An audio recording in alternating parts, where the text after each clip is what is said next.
Okay, hello everybody. Good morning. Good morning. Good morning. Let's come on in as we always say. Let's get this party started. It's a wonderful Friday morning here in the city of St. Louis, and a pretty good temperature right now. So we're grateful for that. Good morning. Good morning, Miss Patsy. Good morning, Queen B, um, Mamie. Three boys. All right. Good morning, Camilla. Hello. Waiting on my Facebook people to come in. We're gonna get started. Good morning to all of you. Johnny Beckton, good morning to you. Good morning. All right. Let's um, let's get going here, all right? Okay, here we go. Okay. Would like for you all to definitely to share. Let's get the word out. We need to share and share and share again so we can make sure we're doing our part to impact the world. That's our goal. That's our mission. That's what we've been called to do. All right. Barbara McIntosh. All right. Win B. Taylor. All right, here we go. All right, you all come on in and we'll get started. Certainly, we thank God for another day. As always, I am grateful every day. There's not a day that goes by I don't thank God for another day because He's that kind of God. So, as we close out, know your self worth and self value. These really are life skills. What I'm sharing with you are life skills, how to become a better you. And it has to be intentional. I was having a conversation with one this morning about a particular individual who wants help, but don't want to help themselves. Let me say it again. They want help, but they don't help themselves. It is unrealistic. It is unreasonable to want someone to walk alongside of you and you not participate. See, it's like, if you're getting therapy, um, physical and occupational therapy. Physical therapy obviously is where your range in motion. When you have surgery, as I did on my knee, and I got a surgery coming up. The terminology they use is range in motion, so you have to work to reestablish that. Occupational therapy is designed to connect you with problem solving, critical thinking. So if you go to the therapy sessions and you don't participate, there's no value. So it's unrealistic to think that you or myself can be a different person, different version, a better version without participating. So what I'm giving you today and what I've been giving you, the prerequisite here is you have to participate. All right. So know your self-worth and self-value. So today we're going to talk about self-value. We talked about self-worth Monday and Wednesday. Talk about self-value.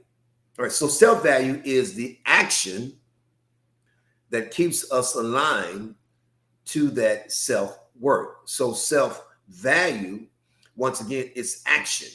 You're doing something. We can think of self-value as another feeding element of the bigger umbrella term of self-worth.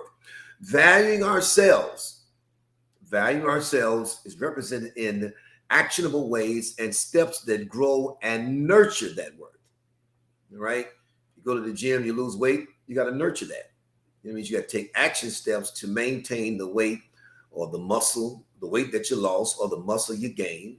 If not, the weight comes back, the muscle is lost. It's that simple. It's nothing mystical. It's nothing, it's not hard to accept that. If you don't work out, the results will obviously lead to either less of you or more of you in terms of physicality, right?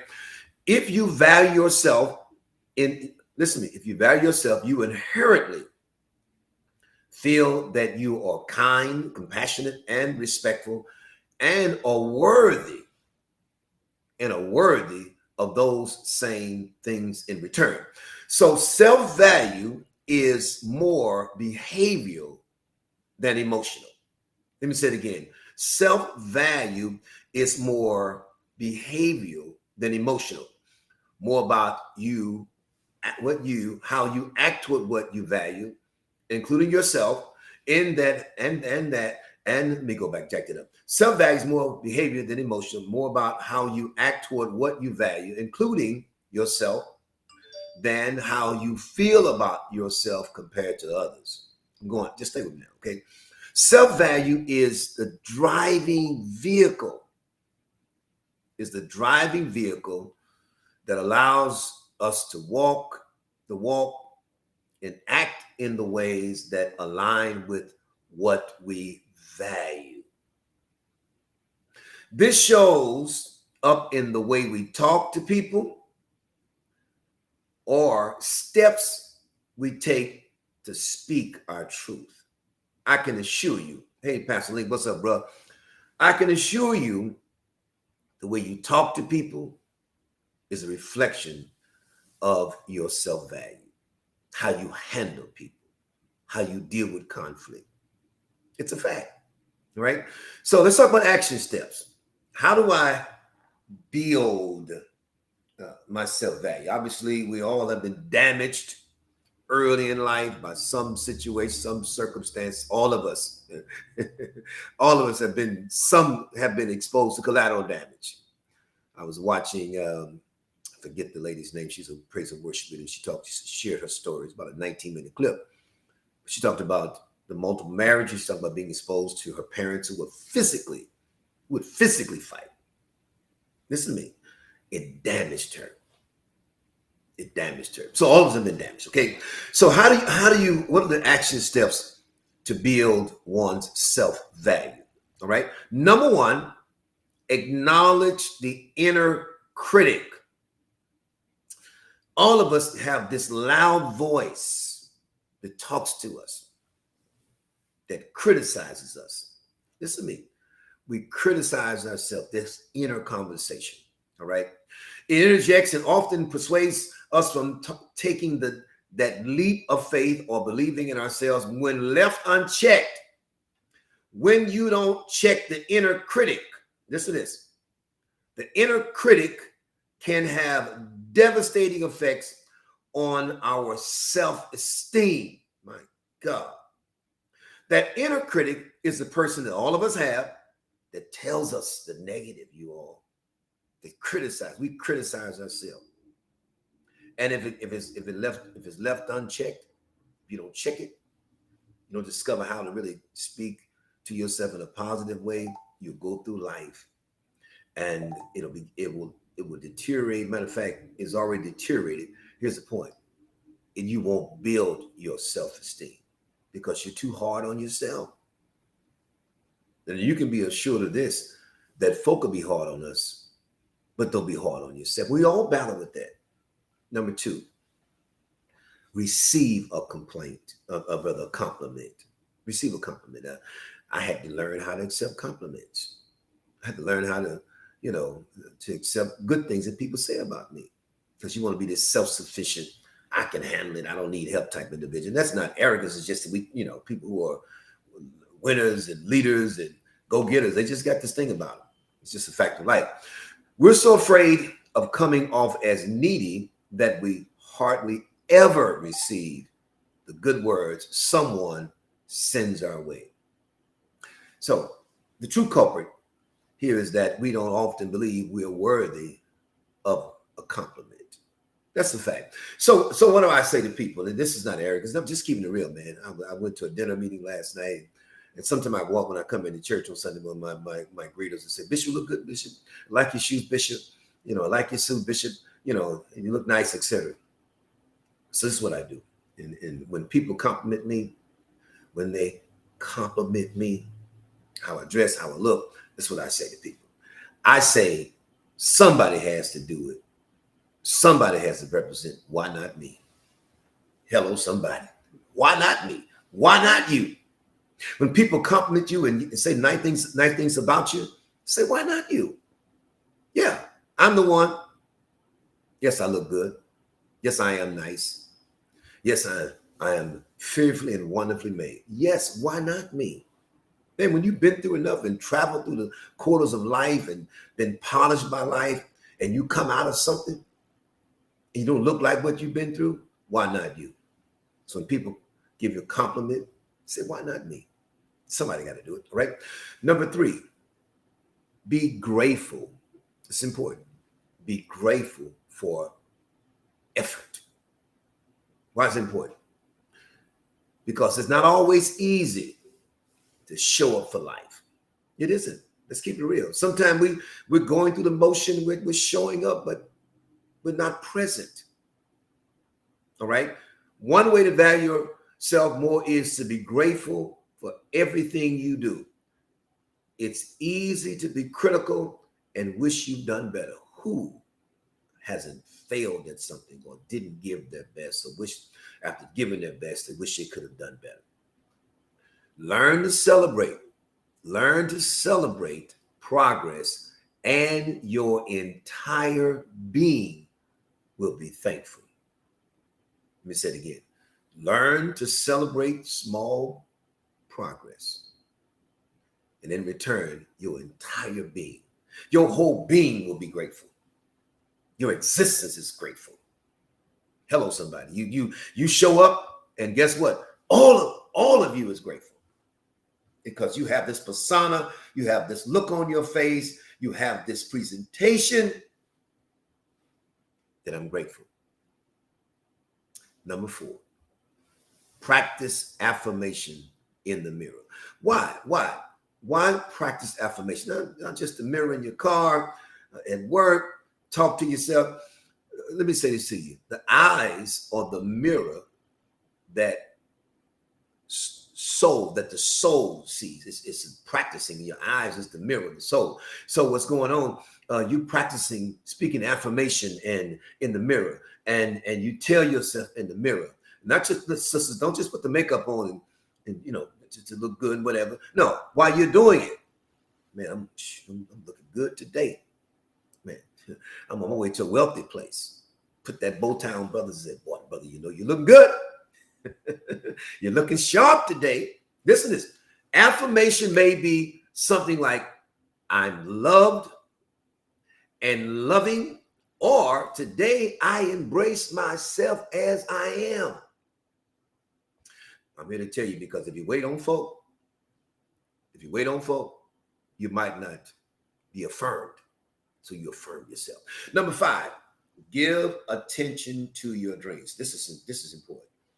Give attention to your dreams. Listen, giving attention to your dreams is an ever-ending cycle of self-value and self-worth.